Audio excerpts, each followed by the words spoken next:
제주시 한림읍 청수리 중산간도로 북서쪽에 볕 잘 들어 이것저것 이로울 곳이 참 많을 듯한 곳에 위치한다. 청수리 마을과도 그리 멀지 않다. 마을과 멀지 않는다는 것은 생활 인프라와도 가깝다는 것. 학교도 가까이 있고 갖가지 먹거리와 관광지도 인근에 참 많은 참 좋은 곳이다. 지목 및 면적. 지목은 임야, 면적은 3,544제곱미터, 1,072평이다. 특이한 점이 있다. 현재 임야가 아닌 밀감 과수원이라는 것. 지목은 임야이나 실제론 밀감 과수목이 심어져 있다. 이걸 좋아해야 할지 싫어해야 할지 갈피를 못 잡겠다면 니치맨이 정리해준다. 졸라 좋아라 해야 한다. 누구나 구입할 수 있으니까. 무엇보다 중요한 것은 가격, 매매가를 알아보자. 매매가는 5억 8,960만원, 평당 55만원 꼴이다. 평당 금액은 적다. 면적이 크니 금액이 커 보이는 것뿐. 적지 않은 면적이 대부분인 밀감 과수원을 감안하면 참 좋은 가격이다. 부디 쉽게 덤비고 우습게 여기길 바라본다. 밀감 과수원 그따위 거 별거 아니다. 용도지역은 개헷갈리지역이다. 건폐율 40%, 용적률 80%, 4층 이하까지 건축이 가능하다. 모든 조건에 만족하여 사실 용도지역을 제일 많이 걱정했었다. 그러나 보기 좋게 계획관리지역 너무 좋아 웃음이 나온다. 조금 후에 설명하겠지만 GIS 등급도 참 좋다. 임야의 밀감 과수원 그리고 계획관리지역 이보다도 좋은 조건은 없다. 명심하자. 첫판 도로. 지금까지는 모든 조건이 좋다. 도로는 어떨까? 지적공부상 3m 폭과 4m 폭 시멘트 포장도로에 접해 있다. 굳이 넓지는 않다. 지적도를 확인하고 약간의 걱정을 하며 현장에 갔다. 그러나 보기 좋게 넓었다. 좁다는 느낌을 전혀 받지 못할 정도. 걱정하면 주름살 늘어난다. 걱정할 만큼 절대 좁지 않다. 걱정을 하지 말자. 농지취득 자격증명의 여부. 혹시 임야이지만 밀감 과수원이라 필요하다고 생각할 수도 있다. 그러나 보기 좋게 필요 없다. 전입신고 같은 것에 관심도 갖지 마라. 아무나 누구나 당신도 누구든 돈만 있으면 구입이 가능하다. 어쩌겠나 자본주의 시장. 하루라도 빨리 돈 이빠이 벌어 밀감 과수원을 사자. 추천 용도. 본분에 충실하는 마음으로 밀감 과수원을 잘 가꾸어보자. 농원이나 체험농장도 좋을 듯하다. 농사를 지어야 한다는 의무는 없지만 농사는 늘 옳은 선택이 되어야 한다. 이 정도면 투자용 부지로도 참 좋다. 묵묵히 농사 짓다가 훗날을 도모해 볼 수도 있다. 그건 아무도 모르는 일. 혹시 아니 대박날지. 과수원의 원형을 그대로 보존한 채 한켠에 농가주택이나 전원주택을 지어도 좋겠다. 이도저도 돈 많이 들어 싫다면 농막을 지어도 좋다. 다른 법령 등에 따른 지역지구 등 토지의 일부가 가축사육 제한구역이다. 그러나 관심을 두지 마라. 걱정도 하지 마라. 축사는 얄짤없다. 경관보존 4등급, 생태계보존 5등급, 지하수자원 4등급. 얘기했듯이 계획관리지역 안에서의 GIS 등급도 참 좋다. 고로 우리 땅의 용도지역, 지구, 구역은 하자가 전혀 없다. 고로 우리 땅 굳이 나쁘지 않고 좋다.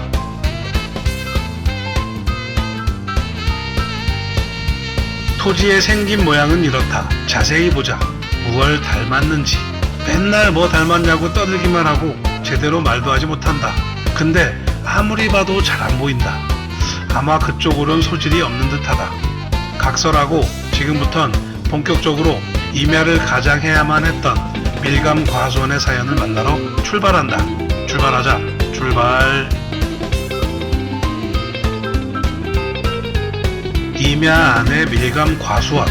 뜨거운 태양빛이 비출 준비를 마쳤다. 환경면 청수리. 그곳에 우린 지금 존재한다. 어느덧 봄이 찾아왔다. 열나 추울 땐 감기 1도 안 걸리더니 봄이 찾아오니 다들 감기. 정확하게는 코로나19에 엄청 많이들 걸리고 있다.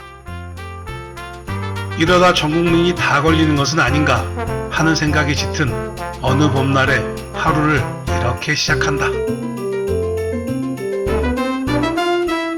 우리 땅은 밀감 과수원. 지탱하고 있는 몸뚱아리의 탱탱함과 생동감이 넘쳐 흐르는 것을 보니 새파랗게 어린 젊은 녀석인 것 같다. 키가 그리 크지 않고 날씬한 것을 보니 분명 심은 지 얼마 되지 않은 앞으로 살아갈 인생이 주구장창인 생생한 녀석이다. 저렇게 밀감이 주렁주렁 달려있는 것을 보니 그렇다고 너무 어린 녀석은 아닐 것이다. 먹을 만큼은 드셨단 얘기. 적어도 5년생 이상은 되었단 것. 적어도 5살은 드셔야 그때부터 과실이 맺히는 결실을 맺을 수 있다. 진정한 상품을 만들 수 있다는 것. 그렇다면 임야에 밀감 과수목을 심은 지 적어도 5년 이상은 되었다는 것. 왜 그랬을까? 물론 하고 싶어서 했겠지.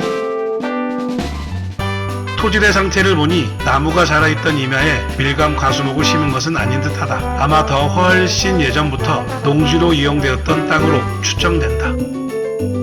지목은 임야이지만 아주 오랜 예전부터 농지로 개간하여 활용되었던 땅, 그것이 오늘 우리 땅의 변천의 역사라 결론을 내려본다. 우리 땅은 노지 밀감 과수원, 말 그대로 지붕을 덮지 않은 맨 땅에 과수원이 있다는 것. 왜 그랬을까? 이치면 같으면 비닐하우스를 덮었을 텐데 말이다. 알아서 했겠지. 청명한 하늘, 오늘 날씨 너무 좋았다. 솔직히 졸라 덥기까지 했다. 흘려진 육수가 한 바가지이지만 제주 밀감의 달콤한 유혹을 위해 남자답게 참고 촬영을 한다. 언제 심었던 현재가 중요한 것. 어차피 밀감 과수원 잘 가꾸어 키우고 돈도 좀 벌어보도록 하자. 입에 풀칠이라도 하자. 이미 수확은 한 듯하고 파치만 남겨놓은 듯하다. 왜 이걸 안 땄을까? 따야 새로운 녀석이 밀고 들어올 텐데 알아서 했겠지. 그나마 농사 중엔 가장 쉽다는 밀감 과수원의 감귤은 어떤 과정에 의해 자라고 키워져 상품성을 갖출까? 별로 안 궁금하지만 잠깐 알아보도록 하자. 지난 겨울철에 수확을 마친 감귤목은 겨울이 익어가며 가지치기와 같은 정지 작업과 전정 작업을 한다. 그래야 해마다 안정적인 수확을 할 수 있다. 정지 작업을 정확하게 말하자면 나무꼴을 형성하는 과정에서 올바르지 못한 나뭇가지를 솎아내어 잘라내는 것. 전정 작업은 햇빛을 잘 받게 하여 새로 달릴 나무꼴에 자리를 미리 확보하는 작업을 말한다. 전정 작업은 한 번 하는 것이 아니다. 봄, 초여름, 늦여름, 가을까지 여러 번에 걸쳐 이루어진다고 하니 농사란 결코 쉬운 것이 아니다. 이렇게 말하고 보니 리치맨이 과수원을 하고 있는 사람 같다. 사실 농사 일도 모른다. 그냥 여기저기서 주워와서 말하고 있다. 3월부터 5월 사이엔 감귤꽃을 피우고 봄장마엔 그 꽃망울이 떨어지는 1차 낙하가 이루어진다. 꽃이 떨어져 낙화라 한다. 이제부터 감귤목엔 감귤꽃이 필 것이다. 이때 졸라 아름답다. 이때 졸라 향기로운 감귤꽃의 달콤한 향도 맡아볼 수 있다. 혹시 맡고 싶다면 제주 밀감 과수원에 가라. 무척이나 향기로울 것이다. 단 아직 연글지도 않은 밀감의 서리꾼으로 구애받을 수도 있다. 명심하자. 5월부터 7월 사이엔 연근 꼭망울에 열매가 달리게 되고 여름장마에 또 한 번 2차 낙과를 한다. 과실의 근본이 떨어지니 낙과라 한다. 장마가 끝이 나고 꽃망울의 열매가 낙과한 8월부터가 진짜 제주 감귤의 열매가 열리게 된다. 고로 장마가 끝이 난 8월부터가 제주 감귤 과수원의 풍성함을 눈으로 목격할 수 있는 시기라는 것. 꽃과 꽃향기를 좋아하면 3월부터 5월까지, 풍성한 결실을 좋아하면 8월 이후에 밀감 과수원을 가라. 근데 굳이 가서 뭐 할까? 알아서 하겠지 뭐. 오랜만에 청명한 하늘, 그러나 저 멀리엔 미세먼지. 봄이면 늘 찾아오는 반갑지 않은 녀석이다. 굳이 미세먼지를 꺼내는 이유는 단 하나. 우리 땅에서 볼 수 있는 풍경이 너무 많은데 좀처럼 저 미세먼지 탓에 멀리 볼 수가 없어 안타까워서이다. 볼 것 졸라 많은데. 저 앞은 희뿌옇게 흐리지만 윤곽은 보인다. 그래서 무얼 볼 수 있는지 설명을 지금부터 해보려고 한다. 오케이. 먼저 우리 땅 동쪽에선 일체의 가림이 없이 한라산이 보인다. 한라산의 전기, 이빠이, 저지 오름이 보이는 것은 당연한 거고 이렇게 바다의 풍경이 졸라 잘 보이기까지 한다. 바다만 보이면 서운하다. 차기도가 보이고 비양도가 보이고 갖가지 오름들과 삼방산 그리고 단산에 이르기까지 우리 땅에서 보는 풍경 정말 아름답다. 여러가지 조건을 이미 두루 갖추고 있다. 초보 농산꾼인 내가 지키기에 딱 좋은 나이의 감귤목 그리고 풍경 그리고 가까운 생활 인프라. 무얼 더 바랄 것인가? 무얼 또 쫓아 싸돌아다닐 것인가? 이젠 그만하고 안착을 하자. 괜시리 나이만 더 먹어간다.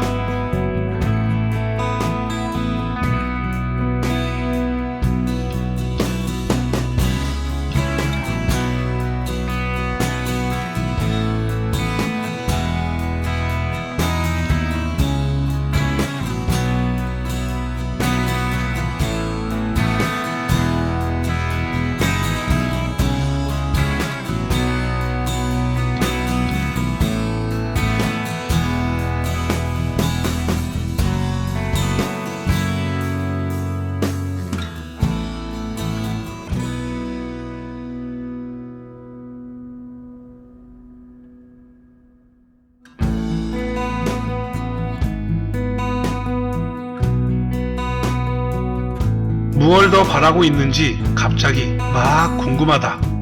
결코 적지 않은 많은 사람들이 면적이 작은 밀감 과수원을 찾는다. 누구나 제주도의 상징과도 같은 밀감 과수원을 갖고는 싶어 하지만 면적이 지나치게 커서 쉽게 그 꿈을 이룰 수가 없다. 물론 많은 사람들의 바람대로 이론상으론 물건이 많이 없을 수가 없다. 그렇지만 그건 어디까지나 이론상일 뿐. 현실과 대입해보면 결코 쉬운 일이 아니다.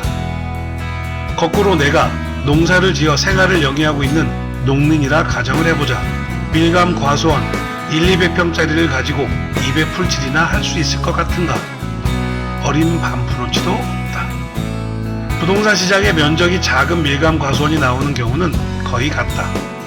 누군가 필지 분할을 통해 쪼개서 판매를 하면 가능하다. 근데 그거 알고 있는가? 그 가격은 천차만별이며 심지어 시세보다 상당히 비싼 가격이라는 것을. 물론 판매자의 심정도 이해는 간다. 뭔가 남아야 쪼개서 판매를 하지 남지 않는 장사를 할 수 없기 때문이다. 그럼 당신은 재미로 작은 밀감 과수원을 찾는 것인가? 어떤 사람은 이렇게 말한다. 그냥 작은 집 한 채 짓고 귤나무 몇 그루 심어 재미삼아 가꾸고 싶다고.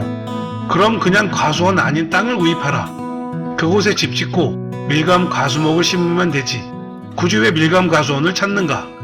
작으면 비쌀 뿐만 아니라 창고나 주택이 있더라도 그 값을 상당히 지불해야만 구입할 수 있는 밀감 과수원을 굳이 그럴 필요 없다. 밀감 과수원이 적어도 1,000평을 넘긴다면 실제로 과수원 농사를 지으려는 사람이 아니라면 쳐다보지도 마라. 농민이 되려는 사람이 아닌 경우 밀감 과수원을 구입하기에 적당한 사람은 건축업자, 즉 개발업자뿐이라 생각한다. 내가 적절한 개발을 할 수 있거나 땅을 쪼개는 기술력이 남보다 뛰어나지 않다면 굳이 쳐다볼 필요가 없다. 어디까지나 지금까지의 얘기는 농사를 할 생각이 1도 없는 사람을 두고 한 것이니 혹시 기농을 준비 중이거나 초보 농사꾼이라면 오해를 하지 말자. 고로 니치메는 이렇게 생각한다. 1,000편 이상이 되는 밀감 과수원은 농민이거나 기농을 하거나 개발업자이거나 또는 투자용 부지를 찾는 사람이 아니라면 굳이 쳐다볼 필요가 없을 것이다. 물론 지금까지의 내용은 어디까지나 니치맨의 개인적인 견해이다. 정답은 아니라는 것. 오해하거나 욕하지는 말자. 마지막으로 감기가 걸려서 목소리가 너무 안 좋았습니다. 양해 부탁드립니다.